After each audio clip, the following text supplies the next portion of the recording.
Hello dear students, welcome you all to the 20th lecture of macroeconomics.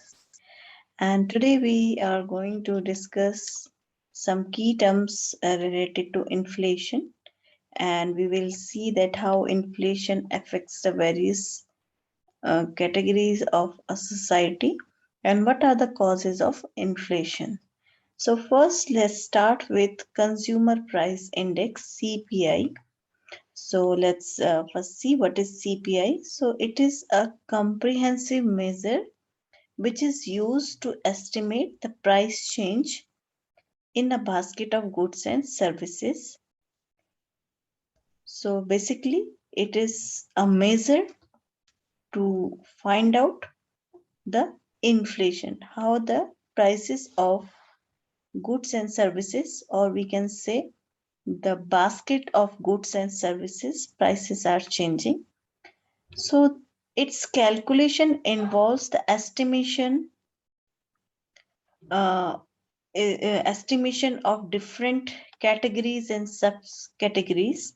So for calculating this CPI, first what we do, we categorize and then subcategorize various sectors and customers based on categories like urban or rural.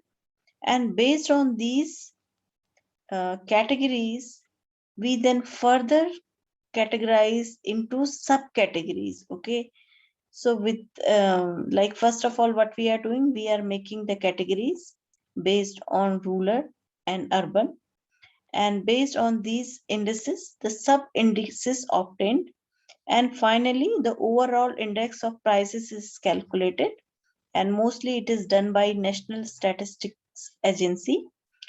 It is one of the most important statistics for an economy and is generally based on the weighted average of the price of commodities. And this CPI, it gives an idea of cost of living also. So it is a measure of price levels in an economy based on the price of a collection of product designed to reflect the consumption basket of the average customer. So formula for this, it is C0 over CT into 100. So current year's prices divided by the base year prices multiplied by 100. And who make this? National Statistical Agency have this categorize to publish the report for customer price index. Next one is your deflation. It is just opposite to your inflation. So what is inflation? We have already discussed that when the general price level increase, we say the phenomena is inflation. So deflation is decline in the general price levels in an economy and signified by annual inflation rate below zero. So deflation occurs when too many goods are available or when there is no enough money circulating to purchase those goods. And as a result, the price of goods and services drops, means people don't have money to buy the things. And in economy also, there is not enough money for circulation.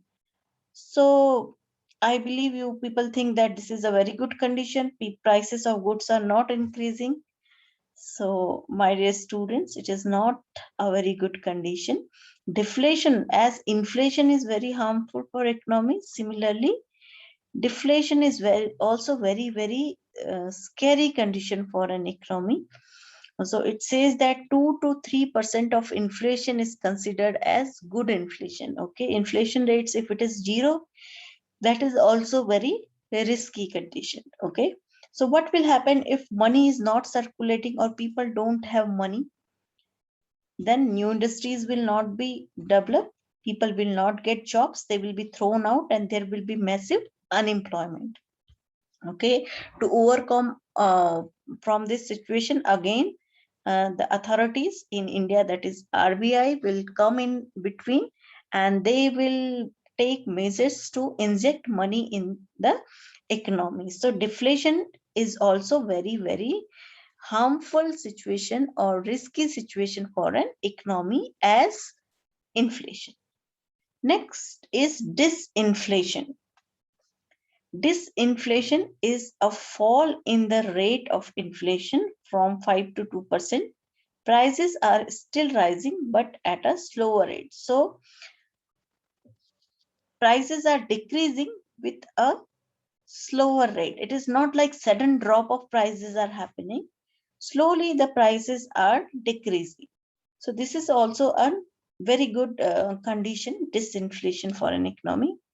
Next is your hyperinflation. As the name is saying, it is the inflation which is very high level of inflation. Okay, the period of very high rates of inflation usually leading to a loss of confidence in an economy's currency. Okay, too much liquidity is there. Okay, your value of your currency is decreasing, prices are increasing. Okay, so this is the condition of hyperinflation, very high rate of inflation. So that is one condition. And inflation rates, the annual rate at which the prices of goods and services are changing, that will be your inflation rate. 2 to 3% of inflation in an economy is considered a healthy inflation rate. Next, in this, we will see how the inflation affects or impact to different sectors.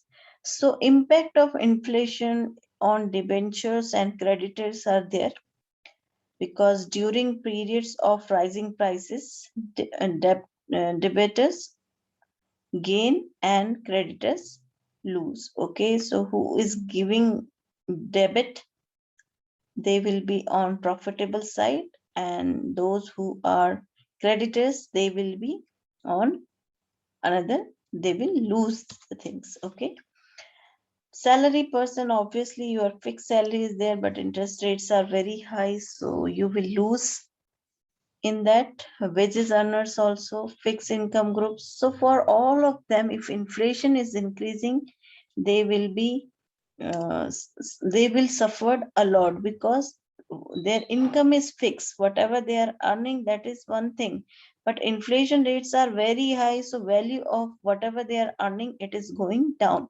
So these all are the people who will lose if inflations are very high, and debtors will gain and creditors will lose. Okay, so that is the thing. Next, we will see what are the causes of inflation. So when we was discussing cost pull and demand, cost pull and demand push inflation, so we have seen that how the prices increase because of excess liquidity and increase in the cost of production. So here also in detail we will see. So first one is primary causes. So when we are saying primary causes in an economy, when the demand for a commodity exceeds to its supply, then the excess demand pushes the price up. It means which condition it is? It is your demand pull inflation. Okay, demand is more, but supply is less.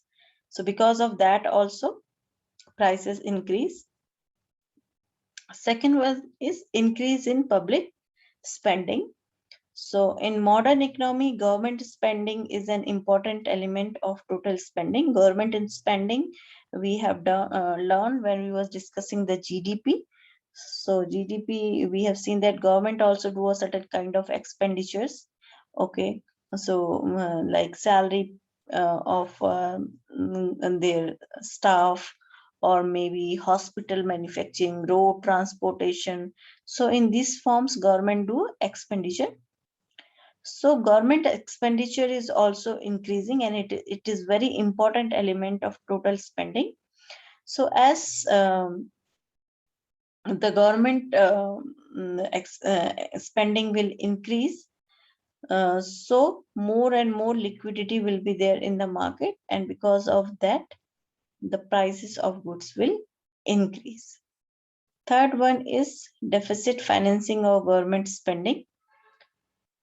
So there are times when the spending of government increase beyond the taxations, and therefore, in order to incur the extra expenditure, the government restored a deficit financing.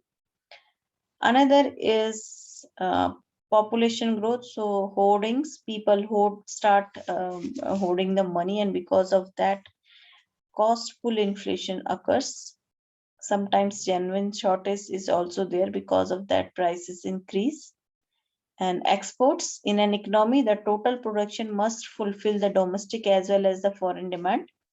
If it is forced to meet those demands, then export creates inflation in domestic economy, because whatever you are producing, you are exporting it. So there is a scarcity of that commodity in your own domestic country. Trade unions also, so basically they work in favor of employees, and because of this trade union thing, the prices of labor increase every time they ask to increase wages for workers, and because of that, cost of production increase, and it leads to increase in prices. Tax reduction also, because if people have to give less taxes to government, so what will happen, the people will have more liquidity in their hands, and because of that, a demand pull inflation will emerge. And then imposition of indirect taxes are there, so because of that, like indirect excise duties, VAT, etc. So what will happen, because of that, the production sector has to pay a lot amount for taxes, and cost of production will increase, and it will result to inflation. Price rise in international markets. So import, if you are doing for product factors of production, if you are importing something and it is very costly, then cost of production will increase, and because of that also prices will increase.